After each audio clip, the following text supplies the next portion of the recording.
Hey ghouls, it's me, Terry Krueger, the sweetest psychopath you'll ever meet, and welcome back to my channel.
And we are back with another Throwback Thursday. This time we're using the Anastasia self-made palette. This thing was actually my first Anastasia product I ever purchased. This came out back in my early days of working at Sephora, and back then the only thing we had from Anastasia Beverly Hills was a tiny end cap, and all it had was the eyebrow products and the contour palettes. This one actually has one of my favorite Anastasia shades, is the pink champagne. I am obsessed with that. I didn't use it today because I used it a lot for my looks when I first used this palette, but I kind of changed it up and used the greens, the purples, and everything else in this palette. And wow, it's crazy to this was so long ago. They've come such a long way. I mean, this palette was great quality. And look, I haven't even hit pan on this yet, but it's still blended out really nice.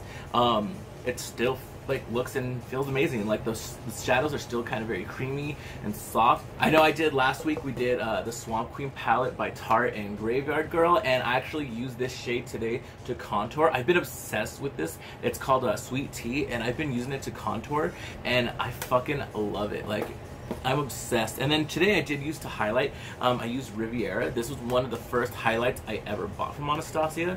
It's kind of like a purpley mauve highlight too. This thing is so old. I actually got a free Anastasia bag when I did purchase this one. And then for the lips, I used this Susie Sue lipstick from NARS. This one is actually from last holiday, I believe. And if you can kind of see that, it has this cool little cuts in it, to make it all dimensional and shit. And then one new thing I did use was the new mascara from Laura Mercier.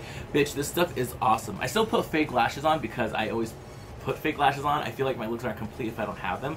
But this mascara is pretty bomb because if you look real close, you can't at all see any of my real lashes hanging down. There's definitely coated them and spiked them up to the point that it really looked like it made my lashes really full. And if I wanted to go without lashes, I could have, but I need my big ass fake lashes.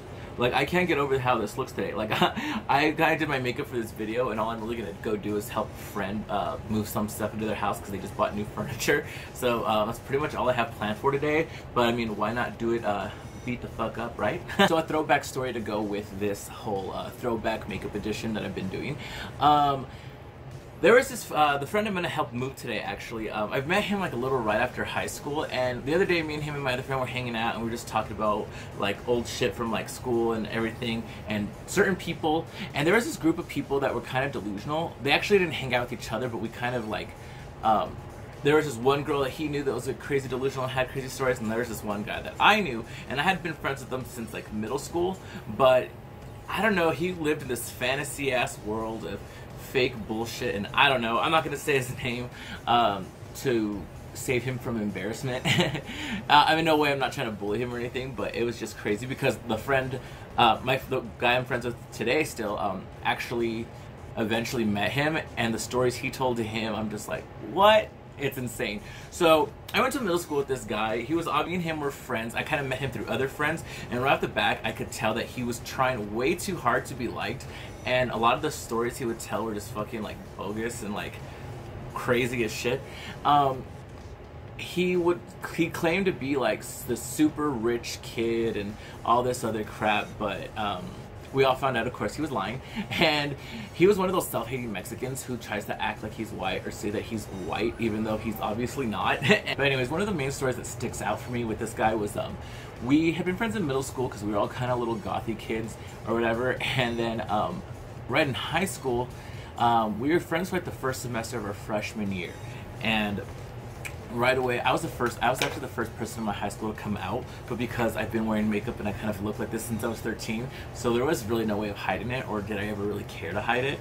But he kind of resented that in a way, and then he later on became like the second guy to come out, but as bisexual. You know, most gay people come out as a bi for the first time, but he decided that he was gonna make up some story and say that the minute he came out, this guy instantly was interested and wanted to be his boyfriend, and kind of trying to rub it in my face that like I would like this guy wouldn't have liked me or whatever.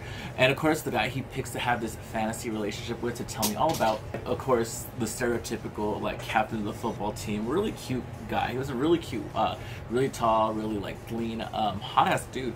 And he said that the guy was in the D out, so like no one could know that they were in a relationship, so it was a secret. And then we would be hanging out, and he would get called on his phone, and he would step out of the room, and he would be talking loud enough so I could hear him right outside his room. So I don't know why he would excuse himself, just so he could make me like hear his conversations or whatever. Or we would be on the phone and he would get a call on his cell phone and he'd pretend to be answering it.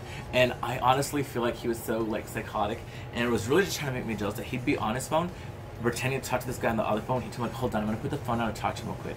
And I would feel like he would seriously just be on his cell phone talking to nothing, and just have the phone right here or whatever, just like so I could hear his stupid conversations. But honestly, the way he was talking and the way things he would say was really gross and creeped me out, that I'm like, if there really is someone else on the other line with you, I would be, if that was me, I'd be like, ugh, no.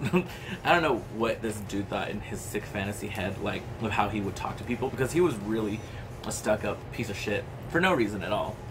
And not knocking anyone down just because, their standards of living or whatever, but he was so psychotic that he would say that he lived in the rich side of town and he had this and he had that. But then later on I found out like he lived like not too far from our school, and he lived in a little apartment with his parents, and like no big deal or whatever. But I was just kind of like, he really wanted us to believe all that. And then when I had gone to his little apartment to hang out with him for the first time, he told me the reason they lived in that little apartment for the moment was because their house is being remodeled, so they're gonna stay there for a few weeks while their mansion was being like redone. I was at the lengths this dude went to. But then right like the second semester of high school came around, he totally stopped being a goth kid and he became a cheerleader. And I remember like I was like genuinely like a friend with him. I knew he was like full of shit or whatever, but I was still kind of like, okay, like I'm still friends with him. I would text him and like call him, and he would totally ignore me and not talk to me anymore, until one day I had texted him like, hey, what's up? Did I upset you? Did I make you mad? Like, what's going on? And then he decided to tell me like, he's like, oh, I guess I just had to lay it out for you. I'm a cheerleader and you're not. And because of the social standards in high school, I can no longer speak to you or even be friends with you. And I remember laughing my ass off about that, because just how fucking idiotic and stupid it was. Because first of all, bitch, I'm like a friendly fucking person, and even though I was a spooky little goth kid, I had a ton of like girl cheerleader friends. This guy was just total like delusional douchebag. But I remember I showed the message to all my friends, and we all started laughing at it and making fun of him. And then one day, of course, we're all like 14-year-old little assholes, and there's a pep rally at school, and it was his first cheerleader performance or whatever you call it. And they pick him up and try to like have him like do a flip, but he totally fucks it up and he fell flat on his face. So me and my friends do the whole pointing and laughing our asses off hysterically at him. He got up and ran off, and then he eventually he never came back. He ended up switching schools. I never knew what happened to him. He had made himself a fan page on MySpace back in the day, and it had said that he had moved, of course, to the rich side of town, and that's where he was going to this rich high school and blah blah blah blah blah bullshit. But then the friend who I'm like best friends with now, I met him like a little after high school, and I don't know how it came up, but we had mentioned about that guy, and I was like, ew, you know him? Because my friend lived on that side of town that guy claimed to live on, and he didn't even go to like the rich high school or whatever, like it fucking mattered. He ended up just going to another school in the area on side of town, and my friend was telling me like, oh yeah, like no, he didn't go to that school, he went to my school. And he had told my friend and all his friends that he had just moved to town from Orange County, California, and some bogus story about how, like, again, how rich and all this bullshit he is, and how he had this long distance boyfriend. And yeah, to this day I have no idea what happened to him. He deleted every single social media account he had, including his fan pages that he made for himself. But yeah, that was one of the craziest people I knew back in high school and middle school. But anyways, hope you guys are enjoying the series I'm trying to do here. I did already cover the Swamp Queen palette from Tarte, and I just did the self-made palette from Anastasia Beverly Hills, and I will have a video next week again doing another throwback to another limited edition makeup palette. Like I said, I'm going to try to do these every Thursday, but sometimes, you know, I get busy, life gets in the way, so I'm sorry if I happen to miss a week, but so far, I should have this up by Thursday, and hopefully you guys enjoy this. Tell me other palettes you've been obsessed with that are no longer around, whether they've been limited edition or discontinued. I still have so many more that I'm looking at right here right now that I'm like, I can't wait to film with those.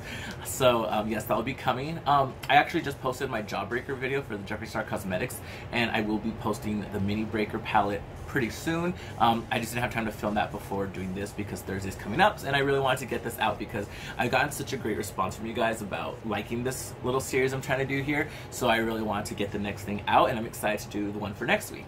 But anyways, with that said, I hope you guys enjoyed me. Hopefully you guys enjoyed this video. Smash that like button. Don't forget to subscribe. If you want to hang out with me in between uploads, you could follow me on Instagram. That's Tara_Krueger. I'll leave that down in the description below. But if you would be so kind to share this video with all your friends and family, or whoever you think would like this bullshit that I'm doing here, I'd really greatly appreciate that. So I just want to say thank you, and until the next time, I'll see you ghouls later.